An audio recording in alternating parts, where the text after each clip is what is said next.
Hey ladies, so this first video, just to help you out and make these videos a little shorter, this first one is going to be about the three boxes that will likely run if it's man defense, okay? So if a team is playing as man, we'll probably run box one, box two, or box three. I want you to think about sort of where your position would be. Obviously, if you're one of the bigs, you're probably watching the 4 or the 5.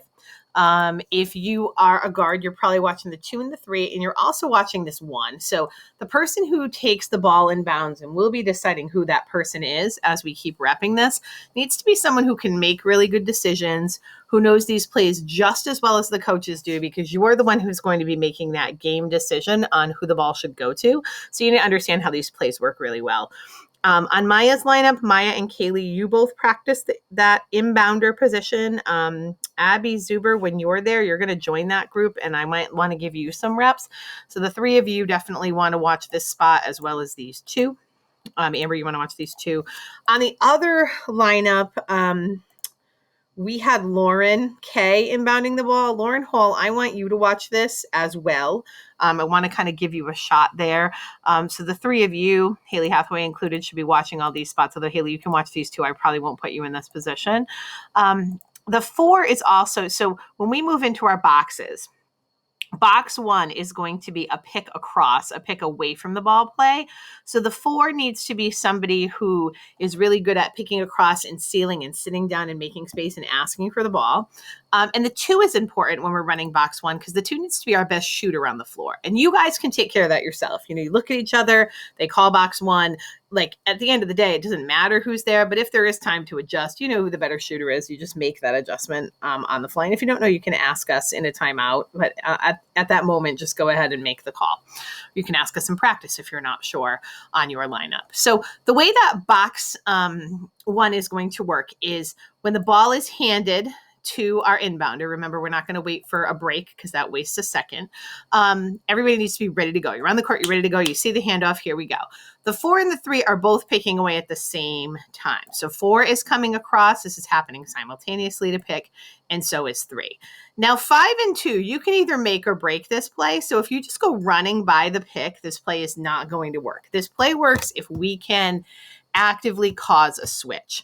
So 4 needs to set a really good pick. 5 needs to kind of set it up. 5 is going to come over this pick. So if they don't switch, whoever this inbounder is, if these guys don't switch, it's highly likely that you're going to get 5. 5 might be open coming over the top. So that's kind of your first option.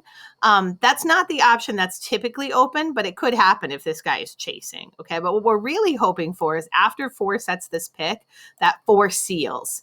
And you'll have this nice kind of 4, make sure you ask for the ball where you want it, away from the defense.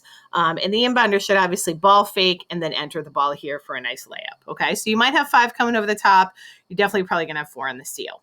Now, while that's happening, up top here, 3 has come to set a pick, okay? And our shooter is coming off that pick hard to spot up right around here. And sometimes we get that because there's a lot going on in here and it gets congested and we have a nice pass to our shooter. We'll always take that.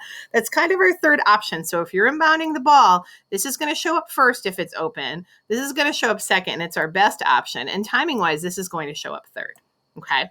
Now, if the 2 is not open, if none of this is open, then, and so this guy's obviously trailing. If none of this is open, the 3 who just set the pick for the 2, your job is to step hard here, and then you're the release valve so that this person can just give you a long pass and we can just get into our offense. We don't always have to score on an inbounds play, although we would like to. You know that I like to score 10 points off an inbounds play because if we score 10 points, it's very rare that we can score 10 points off the inbound and lose a game. Okay, so that's box 1. It's a pick across. We're looking for the seal out of the 4, over the top out of the 5, and the 2 is our little jump shot on the side. Okay, so box 1 is a pick away from the ball across. Box 2 is going to be a pick away from the ball up top. So what's going to happen in a box 2 is that, again, once the ball is handed to our inbounder, 4 and 5 are simultaneously coming up, take their defense with them, and setting a pick.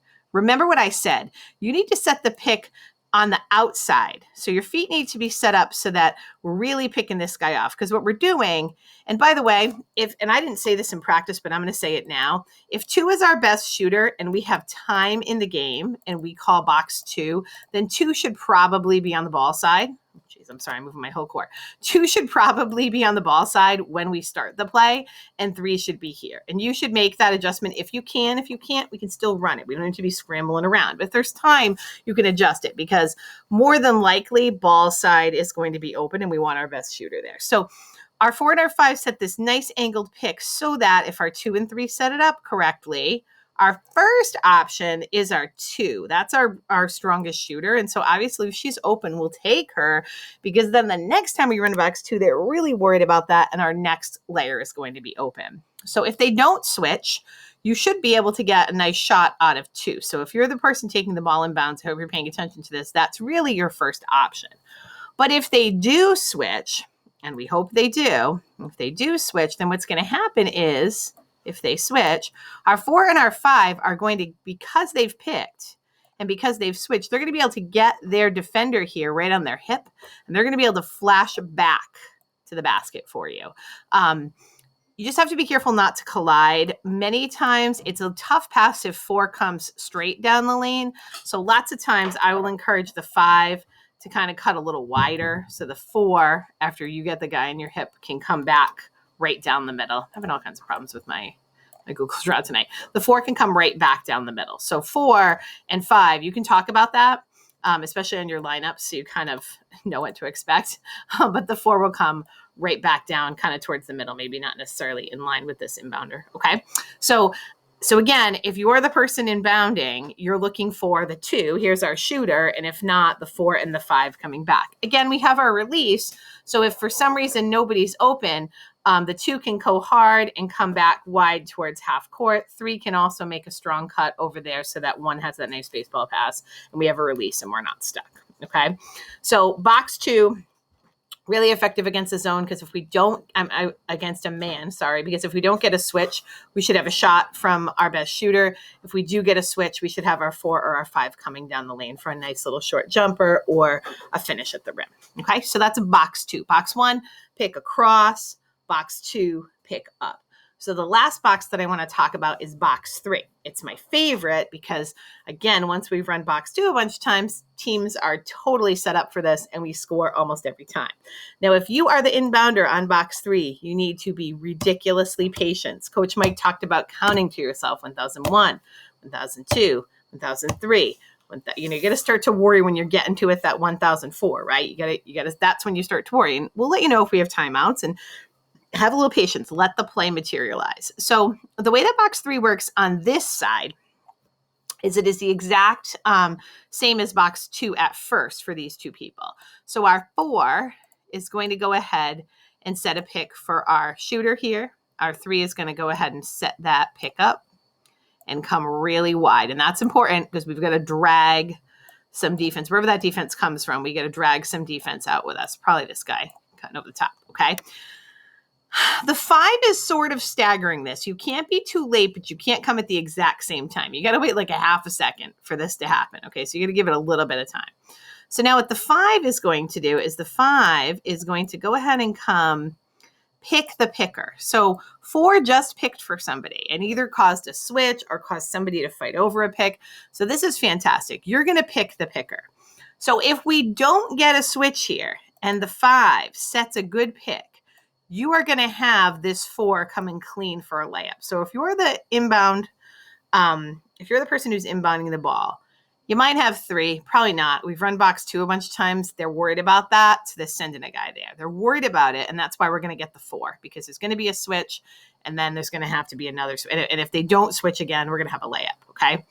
If they do switch again, the great part about this is after the 5 sets this pick and 4 comes over the top, 5 is going to come flashing right back to you. So if they switch, this girl's going to be on 5's hip. She's going to come back for a layup. If they don't switch, you're going to have 4. So the inbounder needs to really pay attention. If you don't hear switch, you're probably going to have 4. If you do hear switch, you know you're going to have 5. And since you know you're going to have 5, you better ball fake so you can make that entry pass. Okay. 2, again, you're the release guy. So you're waiting for all that to happen. She gets to 1,000. You're counting too. 1,001, 1,002. As she starts getting there, you're going to flash hard for that baseball pass. We have a release. We're out of it. We can get into an offense. Okay. So all of these work against man defense, box 1, box 2, box 3. Box 1 is actually effective against a zone as well. So many games, if we don't know what we're expecting, we'll probably start in box 1 because it'll give the coaches a chance to recognize what we're in. And then from there, we'll let you know and you can go ahead and call the plays. So if you're someone who is aspiring to be the person who inbounds the ball, and we need 2 or 3 people who feel really good about that, please know these plays inside and out so we can count on you in that position. That's going to make you invaluable on this team. Everybody else, pay attention to what your responsibility is in these other locations, because again, we want to score 10 points off inbounds plays. We will keep track of that. We will talk about it after tournaments, how we did there. And so this is definitely a focus point for us. Okay. So do me a favor. We won't have a ton of time for questions on Thursday. So please, if you have questions about anything here, ask them now. Put them in the chat right below the video. I'll answer them. Grab me before practice, grab Coach before practice if you have questions. That way, when we are running these live on Thursday, we can just get a lot of good game reps in. Okay. So there's our inbounds plays versus a man defense package.